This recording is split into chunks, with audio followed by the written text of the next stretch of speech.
A few years ago, you had an offer.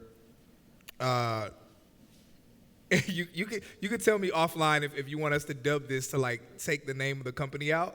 Oh, okay. But you got an offer a few years ago from Tesla, and I vaguely remember the story. But I remember you had gotten an offer, and to me, it was a whole lot of money. To me, at the time, it was a lot of money, and you had told them. You were like, no. And you were like, no, raise the number to this. And then these are the pieces that I remember. They emailed you back, and it still wasn't that number, but they were trying to talk about the opportunity of working at Tesla and being a developer and everything else. And then your response back was, don't email me back unless you're talking this kind of number. And I remember at the time, 'cause y'all know we don't talk like that to like, I remember at the time, I was flabbergasted. I was like, yo, I have never heard of anybody, let alone a black man, speaking to someone in this way with such a level of confidence and such a level of like just assuredness of your value and what it was that you knew that you deserved and the worth that you knew you were going to bring to the company. So one, if you can kind of speak like briefly, because we're short on time, but kind of speak a little bit on, I guess, like clearing up what happened, and also like, how do you feel like knowing where Tesla has gone, but also knowing where you've gone as well and what you're doing?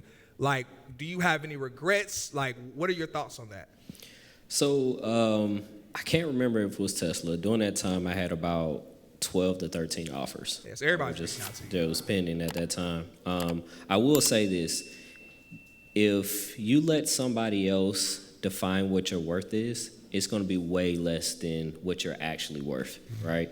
So it's a huge, huge thing that any time that you get an offer, you need to already have your number in mind. You need to already have your strategy in mind and how you're going to negotiate. And I promise you, whatever they're offering you, they got 30% behind the doors that they can offer you, right? So I always leverage other companies' other offers. I look at not just the number as well, but what's the culture at that company, right? What's the environment I'm going to be in? What's the type of work that I'm going to be in?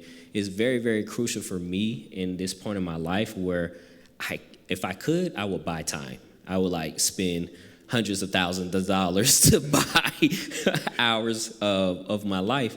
So you have to consider those things when you're going into a new company, you're going into a new deal. So when you're seeing things like that, that was just part of my strategy of saying like, hey, if you want me, I know my worth. You're going to have to come up to a particular number. I'm going to have to be securing these different types of things. And since I've done this so many times, I know for a fact that if I can't get something from you, this other person is going to pay me, right? So, again, know your worth and don't budge on that.